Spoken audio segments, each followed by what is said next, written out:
Hundreds of people gathered here in the center of Sunbury to celebrate Go Joe 29 and to wrap up Day 3.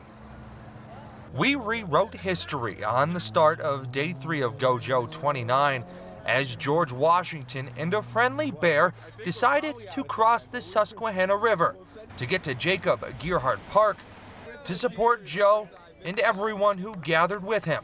From there, it was a history lesson in the Mooresburg one-room schoolhouse.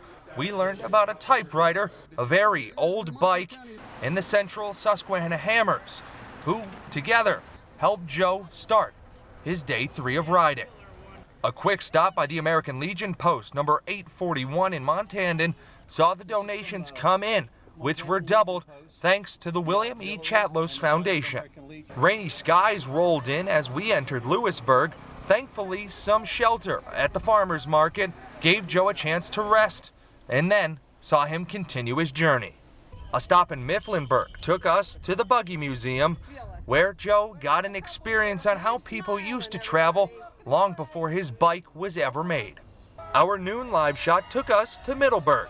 Outside the Snyder County Courthouse, hundreds of people gathered and donations came in for St. Joseph's Center.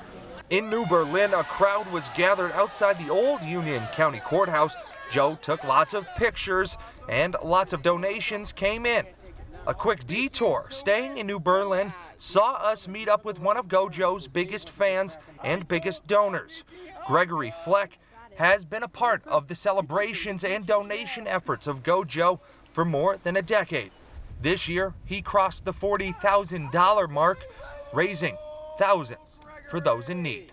Yes, I raised over $7,500 for St. Joseph's Center. Everyone is always willing to pitch in and fundraise and donate, all for Gregory and for Gregory's cause of St. Joseph's Center. Joe traveled through the countryside to Kratzerville, where he stopped at the fire company to see all of his fans, take some pictures, and gather up lots of donations.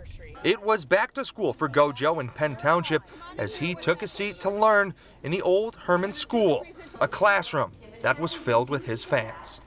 Later in the day, we stopped in Northumberland at the Joseph Priestley House, where fans were eager to see Joe as he was planning to wrap up his day. A quick stop at Fort Augusta in Sunbury gave Joe the last bit of energy he needed to wrap up at Cameron Park, another successful day of biking for St. Joseph's Center. With the weather looking great for Day 4 of Go Joe, we're looking to start bright and early in the morning to get Joe on his way to collecting more donations for St. Joseph's Center. Jack Culkin, News Watch 16.